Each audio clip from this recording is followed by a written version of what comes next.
So here is our epithelial tissue, and here is our connective tissue. So epithelial tissue is your outer surface, connective tissue is your, it's the surface underneath the outer surface, underneath the epithelial cells, and then in between the epithelial tissue and connective tissue, we have our basement membrane, which is also our basal lamina. So if I were to look at it, from a zoomed out version, here is your epithelial tissues right over here, and you can see when you're looking at your epithelial tissue, do you see how there's lots of cells? Look at all the cells there. Lots and lots of cells in your epithelial tissue. Connective tissue doesn't have as many cells. It has a lot of fibers. Okay, it has a lot of fibers, and fibers are important. They keep your skin, your gums nice and tight. When you have an inflammation, the fibers actually break apart and it starts to make your gums look very puffy. It can start to inflame your skin. For example, if you're looking at your skin, if you're looking at gums, the fibers can break apart. It can get puffy. So fibers are an important and integral structure of our tissues. Now, what I want to point out to you guys over here is two things actually.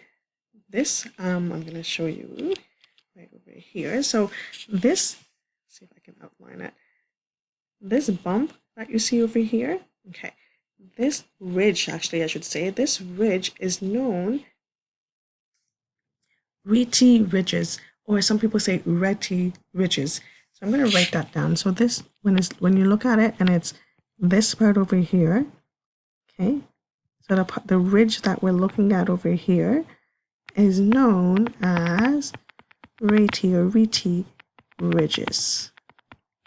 And then when you're looking at it, so this is when you're looking at it from this view down, when you're looking at it going up, okay, so when you're looking at it going up, so if I'm looking at this area over here and I'm looking at it from up, that is known as your connective, is that known as a papilla?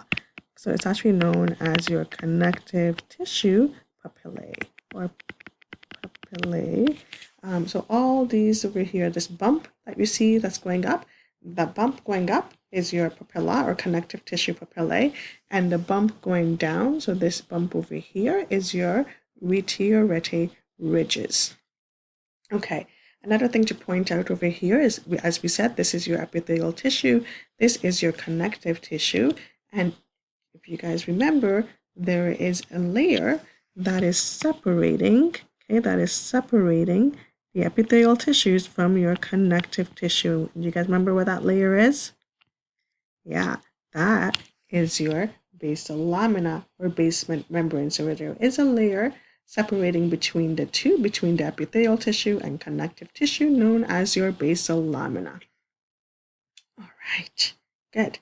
Another thing to note is that connective tissue is also known as lamina propria. So if you hear the word lamina propria, all it's referring to is that layer underneath your epithelial tissue, your connective tissue, where you have minimal cells. You have more cells here in the epithelial tissue, so minimal cells here, lots of fibers, and there's also blood supply in your connective tissue area over here.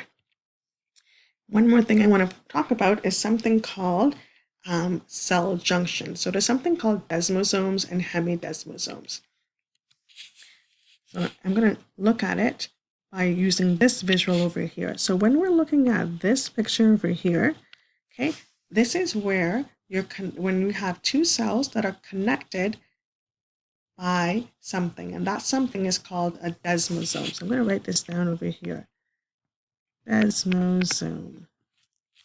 So this over here, the cells are connected by a desmosome. So two neighboring epithelial cells are connected together by a desmosome. And here we see another desmosome, here we see another desmosome, here we see another desmosome. So basically it is cell-to-cell connection, and that's what we're seeing here. Two cells are being connected, I'm just going to write this down, by a desmosome. So, and that's kind of what it looks like. It kind of snaps together.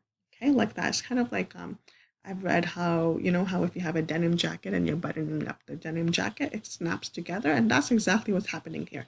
It's snapping together via a desmosome. Now, if you look over here, and you can see this is half of a desmosome, right? Because if you look at a desmosome, if I were to draw this out, a desmosome looks like this. Okay. So we have like two sections. Okay. A hemidesmosome looks like this. It's half of a desmosome. And so when we're looking at a hemi stands for half. When we're looking at a half a desmosome or a hemidesmosome, I'm actually going to write this down over here so that we can know how it's spelled out. So hemidesmosome. Okay, there we go. Hemidesmosome. It's a half a desmosome. Now, what you need to know about a hemidesmosome is that it connects the cell to the basal lamina. So when the cell is connected to the basal lamina, that is known as a hemidesmosome. Okay, so this is a hemidesmosome, and this is a cell to basal lamina connection. Basal lamina connection. Separate these because it gets messy. So when you have a cell to basal lamina connection, and the cell is connecting to the basal lamina, here a cell to basal lamina, here's another hemidesmosome. Cells connecting to the basal lamina, here's another hemidesmosome. It's half a desmosome, right? That is considered a hemidesmosome. So the reason why the cells are nicely packed together over here is because of the desmosome connection. And then the reason why the cell is nicely connected to the connective tissue is because of the hemidesmosomes, when the cell is connected to the basal lamina or basement membrane, which is then connected to the connective tissue.